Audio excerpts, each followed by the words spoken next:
Drop an apple. You already know what happens. It falls. It hits the ground. Gravity wins. It has always won.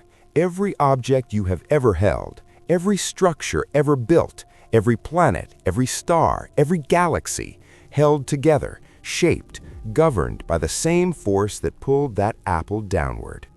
Gravity is the architect of the universe. It pulled hydrogen into stars. It pulled stars into galaxies. It pulled galaxies into clusters.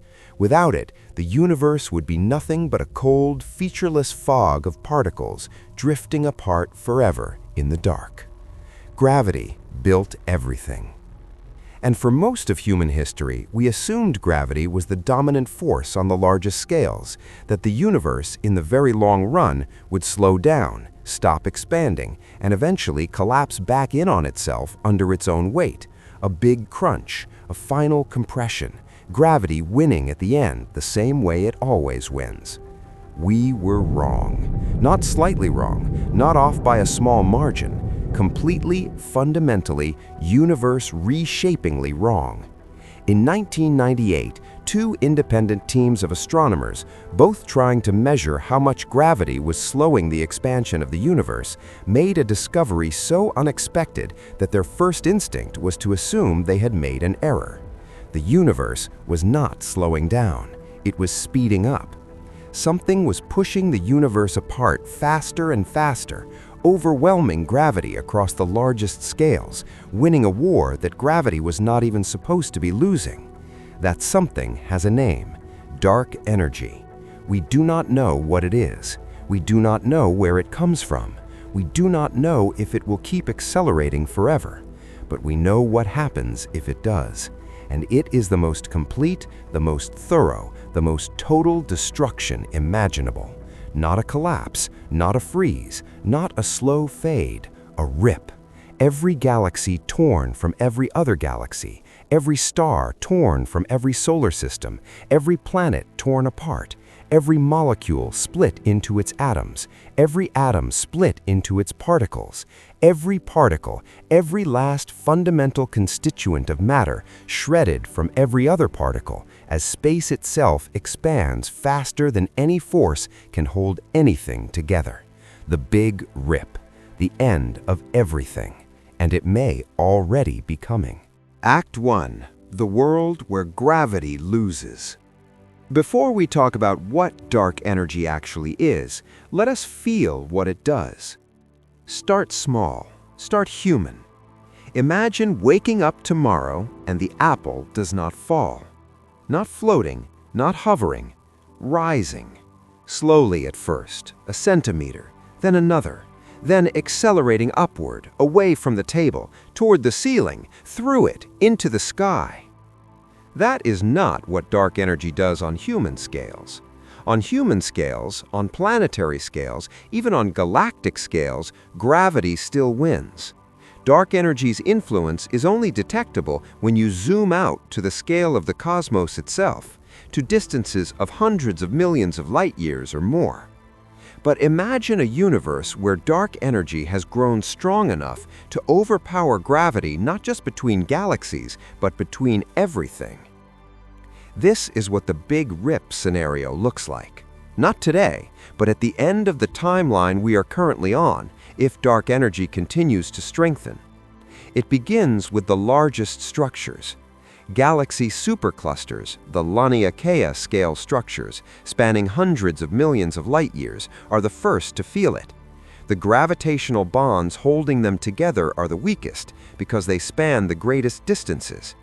Dark energy pries them apart first. The galaxies within them begin to drift, not because anything pushed them, because the space between them is expanding faster than gravity can pull them back together.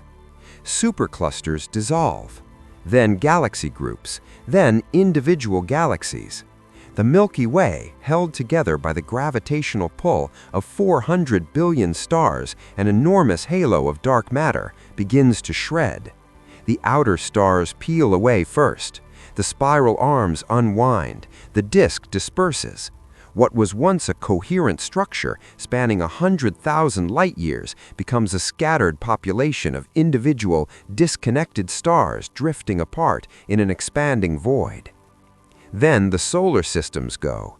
The planets in their orbits feel the expansion of space pulling against the gravity of their stars. The orbits widen, then break.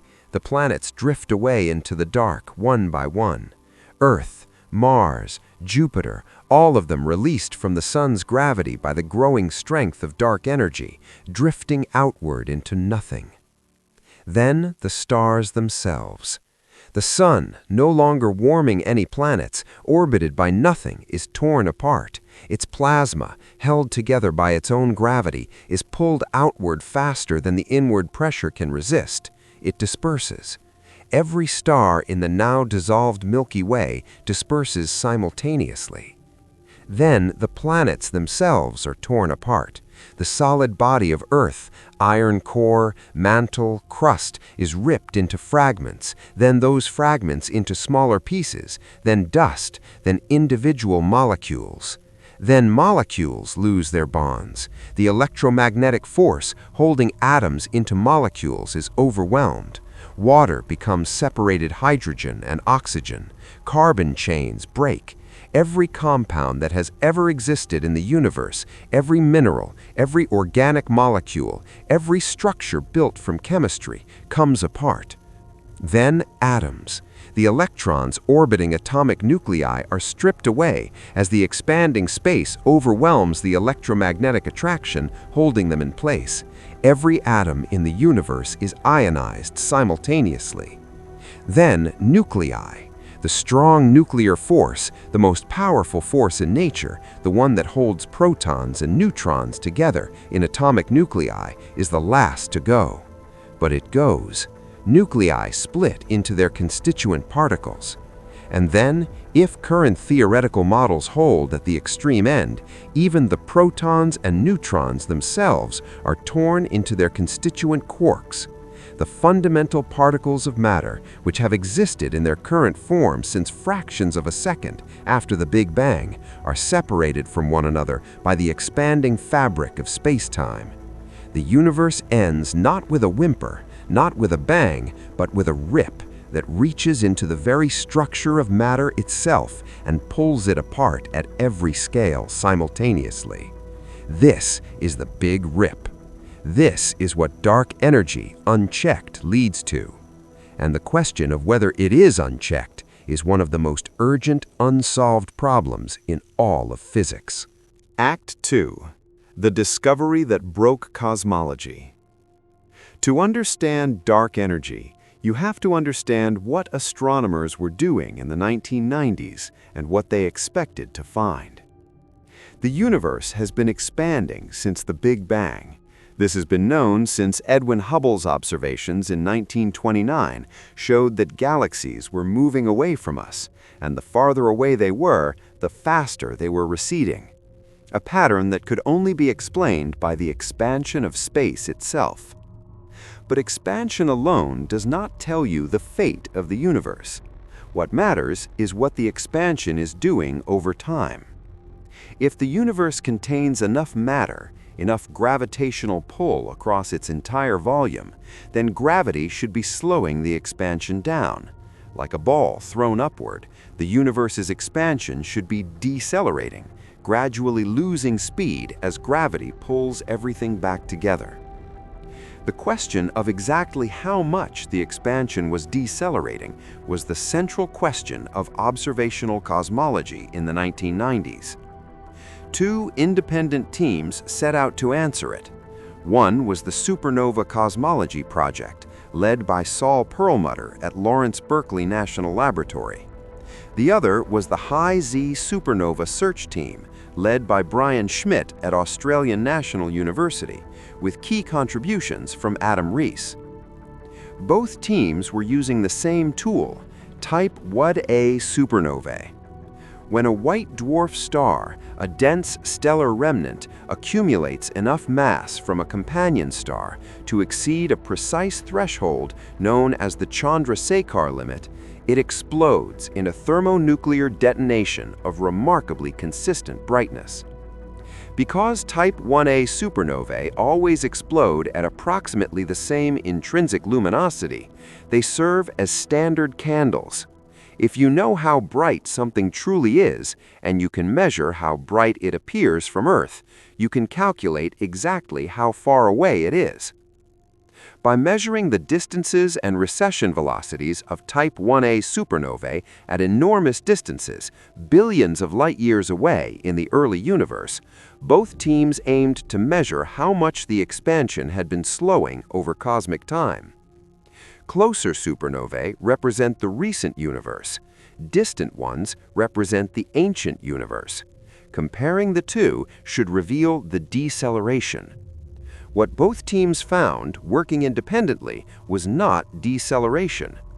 The distant supernovae were dimmer than expected, not slightly, measurably, consistently, unambiguously dimmer, which meant they were farther away than the models predicted, which meant the universe had been expanding more slowly in the past than it is today.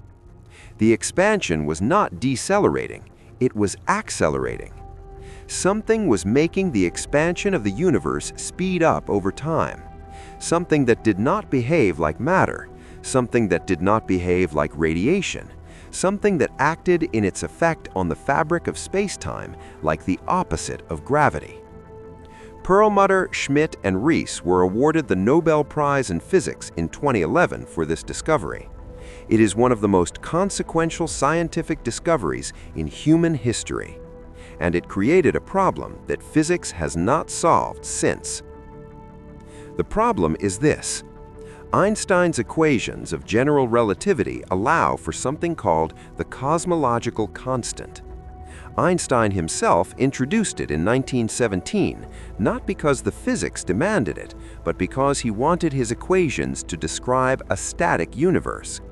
He needed a term that would counteract gravity on the largest scales. When Hubble's observations showed that the universe was expanding, Einstein called the cosmological constant his greatest blunder and discarded it. It turned out to be not a blunder, but a prophecy. The cosmological constant, represented by the Greek letter lambda, is the simplest mathematical description of dark energy. It represents a constant energy density of empty space itself. Not the energy of particles or fields, but the energy of the vacuum, of nothingness. According to the equations, empty space has energy, and that energy produces a repulsive gravitational effect, a push rather than a pull, an accelerating expansion rather than a decelerating one. This fits the observations, but it immediately raises a question so uncomfortable that physicists have not found a satisfying answer to it in over 2 decades. If empty space has energy, then quantum field theory should be able to calculate what that energy density is. And quantum field theory does calculate it. The problem is the answer it gives is wrong by a factor of 10 to the power of 120. That is not a typo.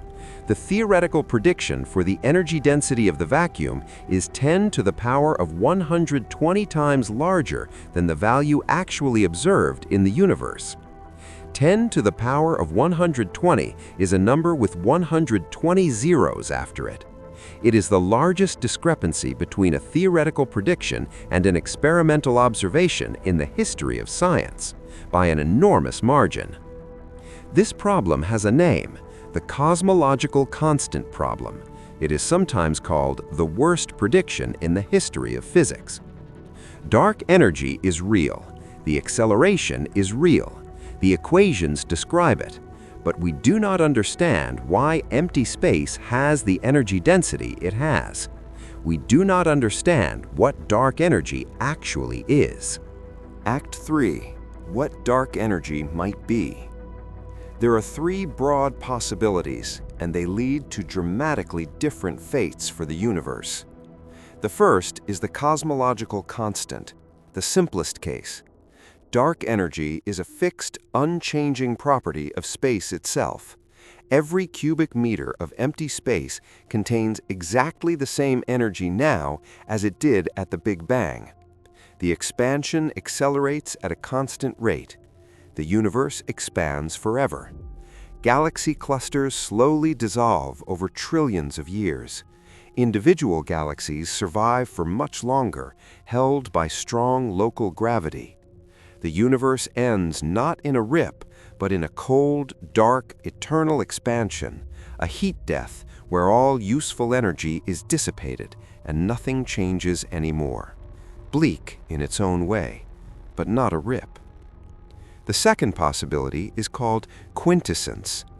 Dark energy is not a constant, but a dynamic field, a form of energy that changes over time, that can strengthen or weaken as the universe evolves. If dark energy is a field that is growing stronger, if its energy density is increasing over cosmic time, then the repulsive effect grows, the acceleration increases, and eventually, in the finite future, the expansion rate crosses a threshold where it overwhelms not just intergalactic gravity, but intragalactic gravity, then stellar gravity, then molecular bonds, then atomic bonds, then nuclear forces. The Big Rip. Current estimates, if dark energy is strengthening on the critical trajectory, put the Big Rip somewhere between 20 billion and 200 billion years from now. The precise timing depends on the rate of change of dark energy, a parameter called W, which current observations cannot pin down precisely enough to determine whether the Big Rip is inevitable, possible, or ruled out. If dark energy is weakening, the acceleration could stop, reverse, and gravity reasserts dominance. The expansion slows, halts, reverses. The universe collapses toward a big crunch, every structure converging toward a single point of infinite density. The third possibility is stranger. Some theoretical models propose that dark energy is not a substance or a field, but a sign that our equations describing gravity on very large scales are simply incomplete. What we observe as dark energy may be gravity behaving differently at cosmological distances than it does locally. In this framing, dark energy is a symptom of a gap in our most fundamental description of one of the four forces of nature. We do not know which of these possibilities is correct. Current observations from telescopes like the Dark Energy Survey, the Planck satellite, and the Euclid Space Telescope launched in 2023 are measuring the behavior of dark energy over time. If dark energy is changing, if W is drifting from -1, these instruments are designed to detect it. In 2024, the Dark Energy Spectroscopic Instrument, DESI, released its first major results from a survey of 6 million galaxies. The results hinted, not definitively but suggestively, that dark energy may not be perfectly constant, that something may be evolving. If those hints solidify into a confirmed detection, it will be one of the most significant results in the history of cosmology. It will tell us we are not in the simple constant universe. It might tell us the Big Rip is coming. We are watching carefully. Act 4. The universe before dark energy 1. Here is something that gets lost in the conversation about dark energy. It has not always dominated. For most of the universe's history, matter dominated. Gravity was winning. In the very early universe, in the first tens of thousands of years after the Big Bang, radiation dominated, driving the expansion. Then matter took over, and gravity began pulling on the large-scale structure, decelerating the expansion, while simultaneously assembling the cosmic web, building galaxies, creating the conditions for stars and planets and chemistry and life. Dark energy was there during this entire period. It existed. Its energy density was what it is today. But matter was so dense in the early universe that the gravitational effect of matter overwhelmed the repulsive effect of dark energy. As the universe expanded, matter diluted. Spread it across a larger volume and its density drops. A fixed amount of matter spread across twice the volume has half the density and half the gravitational influence. Dark energy does not dilute. This is its defining property. As space expands and creates more volume, the total amount of dark energy in the universe grows because every new cubic meter of space brings with it the same fixed energy density. Matter dilutes as the universe expands. Dark energy does not. So, as the universe grew, matter's gravitational dominance weakened, and dark energy's repulsive influence held steady. Approximately 5 billion years ago, roughly when our solar system was forming, the energy density of dark energy overtook the energy density of matter. The crossover point. The moment dark energy went from background noise to dominant force. The moment the universe shifted from decelerating to accelerating. The moment gravity stopped winning the long game.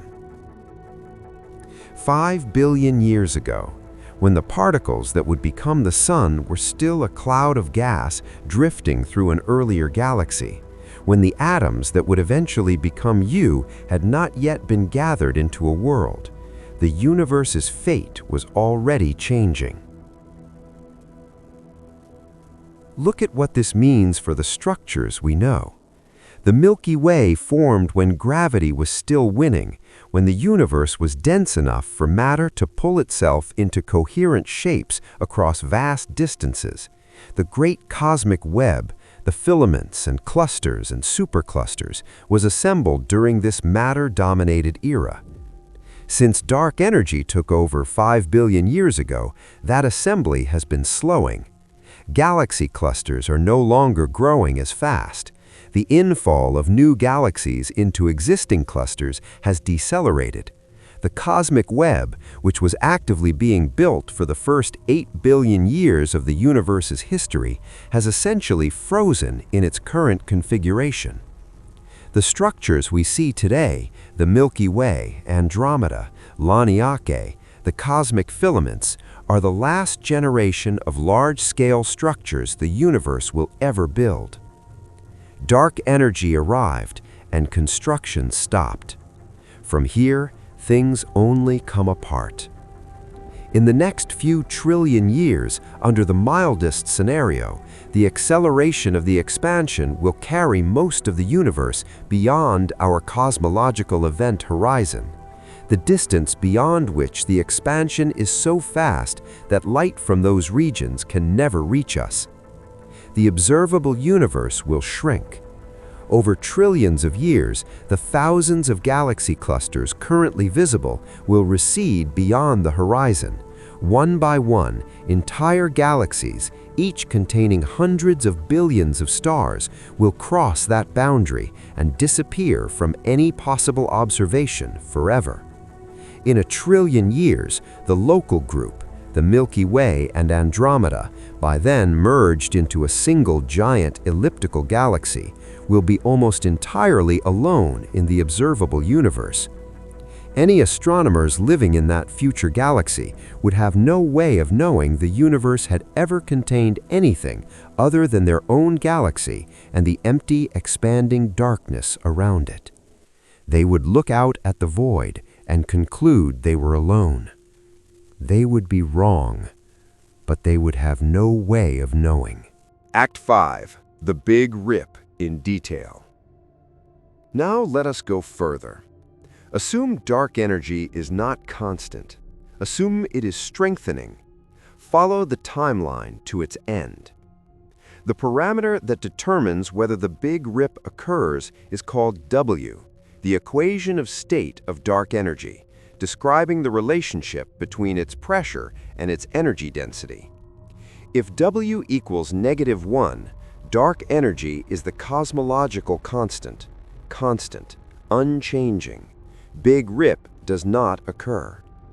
If W is less than -1, we are in what physicists call phantom energy territory. Dark energy strengthens over time. The Big Rip is inevitable. Current measurements put W very close to -1, but the uncertainty leaves room for phantom energy, room for the Big Rip to be real. Assume the Big Rip occurs approximately 22 billion years from now, a commonly cited estimate based on plausible phantom energy parameters. The actual figure could be anywhere from 20 billion to hundreds of billions of years. 22 billion years from now. The universe is currently 13.8 billion years old. In cosmic terms, not that far. 2 billion years before the Big Rip. The local group, the merged remnant of the Milky Way and Andromeda, by now a single massive elliptical galaxy, begins to feel the strain. Dark energy has grown strong enough to compete with the gravity holding the outer regions together. The outermost stars begin to drift, their orbits widen, the galaxy's halo, the dim outer cloud of stars surrounding the dense core, starts to thin. The galaxy is beginning, very slowly, to evaporate at the edges. 1 billion years before the Big Rip. The evaporation has accelerated. The galaxy has shed much of its outer structure. The dense core remains, hundreds of billions of stars still tightly bound, but the extended halo is gone. The universe around it is completely empty, perfectly dark except for this single galaxy. 60 million years before the Big Rip. The solar system is in danger. The expansion has grown strong enough to compete with the sun's gravity at the distances of the outer planets. Neptune's orbit begins to widen, then Uranus, then Saturn. The outer solar system starts to dissolve. Jupiter holds on longer, but its orbit too begins to drift, then clearly expand. The planets are leaving. Not explosively, not dramatically, just drifting outward, slowly, as the expansion overwhelms their orbital gravity one by one, from the outermost inward. Earth is still safe. Its orbit is close enough that solar gravity still dominates, but not forever. 3 months before the Big Rip. The sun's gravity can no longer hold Earth in orbit. Earth begins to spiral outward away from the sun. The orbital distance grows. Sunlight dims as Earth recedes. Temperature drops. But this is the least of what is happening. Throughout the solar system, throughout the galaxy, all gravitational structures are dissolving simultaneously. Stars are losing their planets. The galaxy is losing its stars. Everything disperses. The sun is alone in space. Its planets are gone. 30 minutes before the Big Rip, the sun itself begins to come apart. The gravity holding the sun's plasma in a sphere, the inward pressure that has kept it intact for billions of years, is overcome by the expansion. The outer layers begin to expand and disperse. The star that sustained life on Earth for billions of years blooms outward and dissolves. Earth, orbiting nothing now, is a cold, dark rock in empty, expanding space. Seconds before the Big Rip, atoms lose their electrons. The electromagnetic force, the same force that holds molecules together, that creates chemical bonds, that makes matter solid, is overwhelmed by the expansion. Electrons are stripped from their nuclei. Every atom in the universe ionizes simultaneously. All matter transitions in these final seconds from neutral matter to a plasma of bare nuclei and free electrons. And then, in the last fraction of a second, the strong nuclear force fails. The nuclei, the protons and neutrons that have existed in their current form since minutes after the Big Bang, are pulled apart. Matter, in any meaningful sense, ceases to exist. The universe ends. Not in darkness, not in cold, in an expanding infinity of isolated fundamental particles, each separated from every other particle by a volume of rapidly growing space, each forever beyond the reach of every force that could connect it to anything else. Conclusion. Drop an apple. It falls. Gravity wins. It has always won on every scale you can directly experience, in every experiment ever conducted, in every structure ever built. But zoom out far enough to see galaxies as data points in a map, far enough to see the expansion of space itself, and something else is winning. Something with no agreed-upon explanation, something that fills empty space with energy that repels rather than attracts, something that 5 billion years ago crossed a threshold and began accelerating the universe apart at an ever-increasing rate. Something that, if it is strengthening rather than constant, will one day tear apart every structure in the universe, from the scale of superclusters down to the scale of atomic nuclei. We discovered it in 1998. We still do not know what it is. We do not know if it is constant or changing. We do not know if the big rip is coming, or if the universe will simply cool and darken forever in an eternal expansion.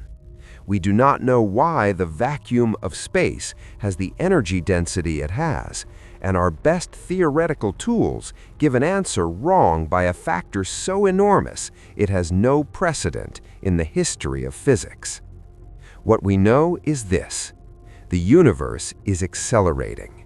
The force driving that acceleration is real, dominant on the largest scales, and growing in influence as matter dilutes and dark energy holds steady.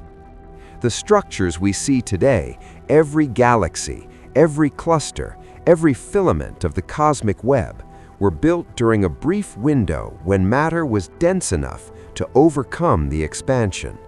That window has closed. Dark energy arrived, and construction stopped. What remains now is what will remain, slowly over unimaginable timescales, coming apart. Not because anything went wrong, not because something broke, but because this is what space does when energy fills it. It expands. It has always expanded, and now it is expanding faster. The apple falls because the Earth is there to pull it, but the Earth itself, and the sun it orbits, and the galaxy that contains that sun, and the supercluster that contains that galaxy, is being pulled in the opposite direction, outward, apart, into an increasingly empty, increasingly dark, increasingly cold future that ends either in infinite isolation or in a rip that reaches into the structure of matter itself and tears it apart at every scale simultaneously. We are living in the middle of this story, not at the beginning, not at the end. In the brief, improbable, luminous middle, when stars still burn and galaxies still hold together, and matter is still complex enough to wonder about its own fate. That window is open now. It will not be open forever. Look up while it is.